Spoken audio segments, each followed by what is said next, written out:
मोज़ेज़ा मेरे आका का, मोज़ेज़ा मेरे आका का, मोज़ेज़ा मेरे नबी का, कह दिया तो हो गया।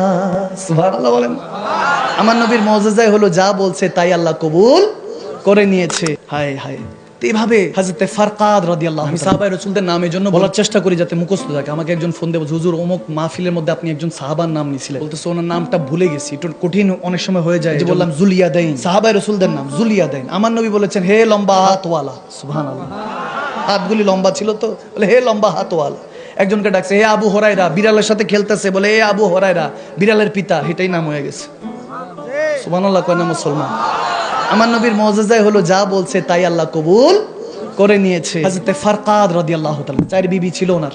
কয় বিবি আসেনি আপনাদের? আওয়াজ দেয় না। যুবকরা হাসে, হুজুর কম্বলের সাথে কোলবালিশের সাথে দিন যায়, বউ দেখবো কই থেকে, একটাই দেখি না, চারটা দেখবো কই, ঠিক কি না? বলে ঠিক, ধৈর্য ধরো, ইনশাআল্লাহ তুমি যেমন তেমন পাবা। যদি চলো টিকটক পাইবাও ঠিক, তুমি যেমন পাইবাও তেমন।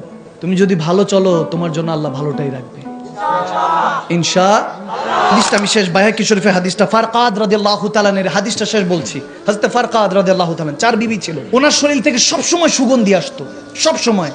তো ওনার স্ত্রীরা চিন্তা করতেন উনি কোন আতরটা জানি ব্যবহার করে। আরবের মধ্যে এখনো খুশবুর প্রসিদ্ধতা আছে, খুশবু লাগানোটা পছন্দ করে, সুগন্ধি ব্যবহার করে। এখনো মক্কা মদিনায় গেলে ওখানের মধ্যে যেই আতরের যে শোরুমগুলি দেখি, বাপরে বাপ, ঢুকার কোনো অবস্থা থাকে না। ছোট ছোট আতরের শীষা। আমি এক জায়গায় গেলাম, সুন্দর করে আমাকে হাজি ডাক দিল, লাগাই নিলাম, দেখলাম যে খুব সুন্দর গ্রান। আমি জিজ্ঞেস করলাম হাউ মাছ, বাংলাদেশের টাকায় 2 লাখ টাকা। কয় লাখ? আতরের শীষে এতটুকু নিবেননি আপনি? কোন দুঃখে, ঠিক কিনা? হযরত ফারকাদ রাদিয়াল্লাহু তাআলা খুশবু ব্যবহার করতেন। মনে কর মক্কা মদিনা অলিগলি খুঁজা ওনার স্ত্রীরা শেষ কোন খুশবুটা ইউজ করে, যে মা বোনদের থেকেও বেশি খুশবু। কারণ খুশবু, মেকআপ এগুলো তো মা বোনরা করে, পুরুষরা তো করে না। বলে উনি একজন মারদে মুজাহিদ ছিলেন।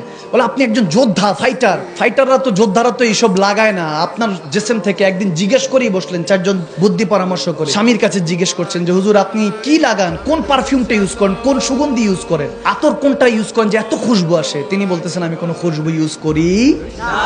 সুবহানাল্লাহ। বলতেছে কি বলেন, কিছু ইউজ করেন না? তাহলে এত সুগন্ধি, যেদিক দিয়ে যান সেদিক দিয়ে সবাই বুঝে যে এখান দিয়ে হযরত ফারকাদ হেঁটে গিয়েছেন। সুবহানাল্লাহ বলে এরকম বরকাতান চলাফেরা তো আমার দয়াল নবীর ছিল, আপনার কোথা থেকে আসলো? বলে হ্যাঁ, যুবক অবস্থায় খুব শিদ্দত রোগ হয়েছে, নবী যেখানে বলতেন সেখানে যেতাম, প্রচন্ড রোগ হয়েছে, নবীজিকে জানাই নেই কখনো।